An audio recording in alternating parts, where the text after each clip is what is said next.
नमस्कार दोस्तों, welcome back. आप देख रहे हैं कॉफी विद।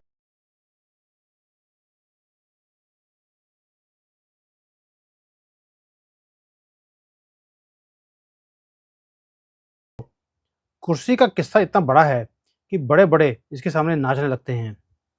प्रधानमंत्री मोदी की हम बहुत तारीफ करते हैं, लेकिन प्रधानमंत्री ने एक घोषणा कर दी कि देश के 80 करोड़ परिवारों को अगले 5 साल तक मुफ्त अनाज दिया जाएगा।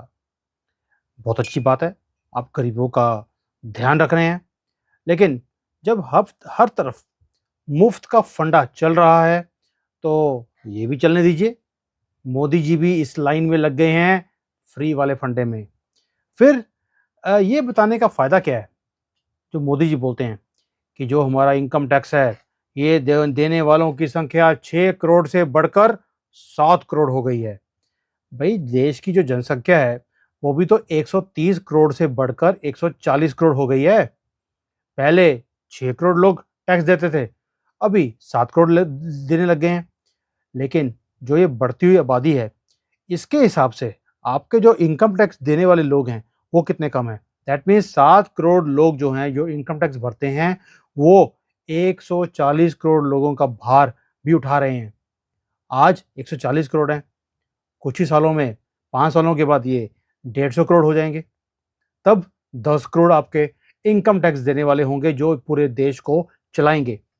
आज जो सीबीआई है, ईडी है, आईटी इनकम टैक्स है और जो एनसीबी है, जितनी भी जांच एजेंसियां हैं, आज वो 7 करोड़ लोगों के ऊपर छापे मार रही है। फिर 8 करोड़ लोगों के ऊपर छापे मारने लग जाएगी, क्योंकि जो इनकम टैक्स देता है वही चोर है। और थोड़ी देर के बाद जो 10 करोड़ लोग आएंगे उनके ऊपर आप रेड मारने लग जाओगे। भाई, जो बढ़ती हुई आबादी है उसके हाल में 100 करोड़ को मुफ्त अनाज देना, क्या ये जायज है? क्या ये जो 8 करोड़ या 10 करोड़ जो इनकम टैक्स भरते हैं इनका कसूर है कोई, कि भाई हमने सबका जिम्मा उठाना है? मुफ्त अनाज योजना जो आई थी वो 2020 में आई थी। किसके लिए? कि कोविड काल में किसी के काम निकल गए, किसी के पास कोई इनकम का सोर्स नहीं था, तब आपने दिया था। और 20 लाख करोड़ रुपए की सहायता आपने उस वक्त रखी थी इसके लिए। और 2022 में कोविड पूरी दुनिया में खत्म हो गया, लेकिन जो ये मुफ्त की योजना है ये आज भी चल रही है। अब तो अगले 5 साल और चलने वाली है। जो किसान पेंशन योजना है वो भी चल रही है। और इतनी ज्यादा ऐसी पेंशन पेंशन वाली स्कीम्स हैं, फ्री में ये देने का काम है वो, जो कि अनलिमिटेड वे तक चलती जा रही हैं और ये चलती ही रहेंगी। और जो सबसे बड़ा काम है वो है लोन माफ करने का। क्यों ना करें भाई? जब इतने करोड़ आपके पास इनकम टैक्स देने वाले हैं, जीएसटी की कलेक्शन इतनी हो रही है, बांटते रहो। फिर आप दूसरों को गालियों को निकालते हो। बिजली पानी मुफ्त बांटने वाला केजरीवाल 2 राज्यों में सरकार बना गया और आपकी पैंट ढीली हो गई। और जितने भी सारे दल हैं, बेशक वो कांग्रेस हो या वो बीजेपी हो, इन्होंने क्या किया? मुफ्त के दम पर सत्ता को छीनने का काम इन्होंने शुरू कर दिया। और ये जो पानी है, देश है, आप सोच के देखिए, पानी का रेट बढ़ गया है, बिजली का रेट 4 रुपए से 6.5 रुपए हो गया है, मुफ्त अनाज बढ़ता रहेगा और हमारा जो फूड इन्फ्लेशन है वो भी बढ़ती जा रही है। क्यों? जितना मुफ्त देंगे तो किसी ना किसी की जेब से तो जाएगा ही। और कौन दे रहा है? हम दे रहे हैं, जो इनकम टैक्स भी पे करते हैं और साथ में महंगी चीजें भी खरीद रहे हैं। और उसी तरह से प्याज है, टमाटर है, इनके रेट बढ़ जाते हैं। और फिर टीवी पे गाना आएगा, महंगाई डायन खाई जात रही है। आपने सुना होगा ये गाना। हमने पूरी उम्र हमेशा जब भी कोई टमाटर के या प्याज के रेट बढ़ते हैं तो ये गाने सुनने को मिलते हैं। आप सोचिए देखिए, भारत 1947 में आज़ाद हुआ और सैकड़ों वर्ष जो है हमने गुलामी का टाइम निकाला है, 1000 साल का। और ये बदकिस्मती थी कि जब हम आज़ाद हुए तब क्या था? 1000 साल की गुलामी के बाद जो पहले हम सोने की चिड़िया कहा जाते थे, अब एक गरीब, लाचार, भूखमरी से मरता हुआ देश हमें मिला। और 70 के दशक में क्या हुआ? गरीबी हटाओ का कार्यक्रम शुरू कराया गया by the great Gandhi family. और आजादी के आज 76 साल बाद ये हालत है कि 80 करोड़ लोगों को हम मुफ्त में अनाज देने की बात आज भी कर रहे हैं। आश्चर्य नहीं होता आपको कि इस हालत में भारत जो है अपने आप को बोलता है कि हम एक डेवलप्ड कंट्री बनेंगे बाय 2047। बन जाएंगे ऐसे ऐसे मुफ्त में रेवड़ियां बांटने में। और ये जो मुफ्त की रोज योजनाएं हैं, जो राजनीति की में सिर्फ जो कुर्सी है उसको लेने के लिए 5 साल के लिए चलाई जाती है। ये बोला जाता है ये 5 साल के लिए आई है, लेकिन हमने अब देखा कि जो आज़ादी के टाइम पर 10 वर्षों के लिए एक स्कीम आई थी आरक्षण की, वो आज तक चलती आ रही है। और ये जो मुफ्त वाली जो रेवड़ियां बांटी जा रही हैं ये भी परमानेंट हो जाएगी। क्यों? क्योंकि लोगों को मुफ्तखोरी की आदत पड़ जाएगी। लेकिन हमारे हमारे हुक्मरानों को सिर्फ कुर्सी चाहिए, उसके लिए कोई भी कीमत भरने को तैयार हैं। आरक्षण का जो ऐसा भस्मासुर है जो हमारी जिंदगी से बाहर निकलता ही नहीं है। और अब उसका ये हो गया कि जितनी भी कम्युनिटीज हैं, वो मुसलमान हो, वो यादव हो, वो कोई भी हो, उनको बोला जाता है आपको हम आरक्षण दिलाएंगे आप अगर हमें कुर्सी दिला देंगे। वही काम अब ये फ्रीबीज का भी हो रहा है। अब तो जो फ्रीबीज हैं ये ओपन है 80 करोड़ लोगों को, उसमें अभी धर्म घुसा नहीं है।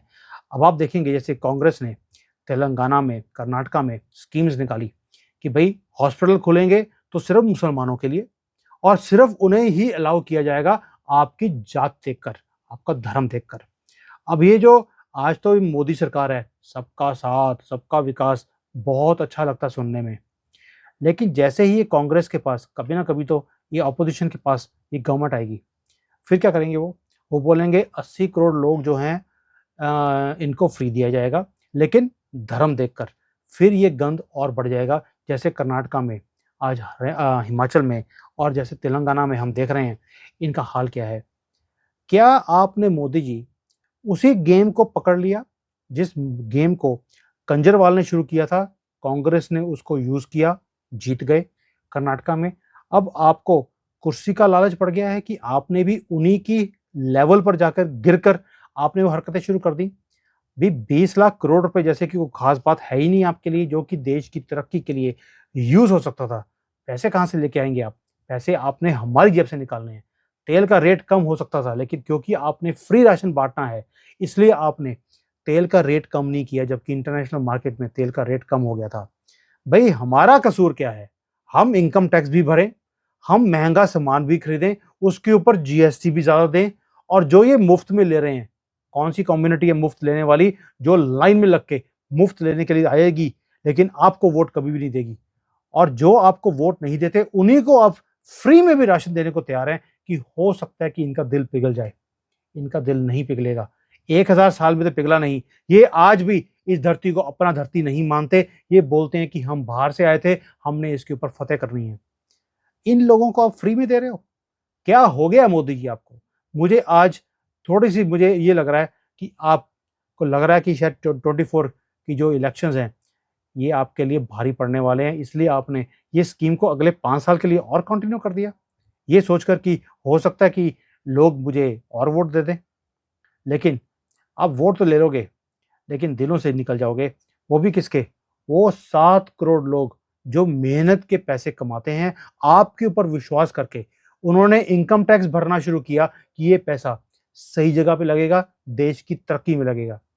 भाई आपने फ्री में सिलेंडर दिए, देश ने आपका साथ दिया। आपने इंश्योरेंस पॉलिसीज दी इनको, देश ने साथ दिया। आपने किसानों को ऋण माफ करे उनके कि जो बहुत ज्यादा गरीब हैं, इन्हें फायदा हो जाएगा, देश आपके साथ था। लेकिन अब फ्री राशन सिर्फ इसलिए कि आपने कुर्सी जीतनी है, वो भी 80 करोड़ लोगों को। क्या 75 साल की सारी ये मुशक्कत के बाद आज भी 80 करोड़ लोग गरीबी रेखा से नीचे हैं? आप तो बोलते हैं कि 34 करोड़ लोगों को आपने गरीबी रेखा से बाहर निकाल दिया। अगर 80 प्लस 34 बोलेंगे दैट मीन्स कि 90% लोग इस देश में क्या गरीबी रेखा से नीचे रहते थे? कहीं ना कहीं आपके आंकड़ों में गलती है। और आपकी जो ये पॉलिसी है इसको मैं तो एटलीस्ट एक्सेप्ट नहीं करता हूं। और दोस्तों जो आप देख रहे हो इसको, अगर आप मोदी जी की इस स्कीम को एक्सेप्ट करते हो या आप रिजेक्ट करते हो, अपने कमेंट्स में जरूर डालना, ताकि ये आवाज़ मोदी जी तक पहुँचे और उन्हें ये स्कीम को वापस लेना पड़े। जब तक हम अपनी वॉइस को रेज़ नहीं करेंगे, ये लोग सुनने वाले नहीं हैं।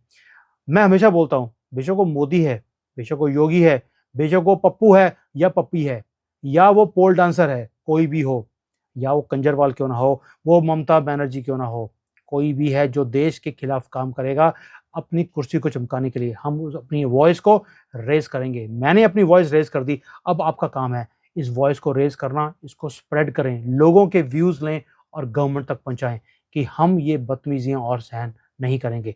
अगर हम कंजरवाल की पॉलिसीज़ को एक्सेप्ट नहीं करते, हम कांग्रेस की एक्सेप्ट नहीं करते गलत पॉलिसीज़ को, तो मोदी जी आपकी भी गलत पॉलिसीज़ को हम एक्सेप्ट नहीं करते हैं। आज मैं निकारता हूँ इस चीज़ को एंड ये वीडियो मैं आप तक टैग करूँगा आपको एंड मुझे लगता है आपको ये पॉलिसी वापस लेनी पड़ेगी जैसे आपने किसान के बिल को वापस लिया था। दोस्तों मेरी हेल्प करें इस चीज़ में, शेयर करें, इसको कमेंट्स में डालें कि आपका राय इस स्कीम के ऊपर क्या है। Thank you. Vande Mataram. Hi there. If you liked the video, please don't forget to smash the like button, subscribe to our channel, and activate the bell icon so that you receive all notifications whenever we upload a new video. Thanks for watching.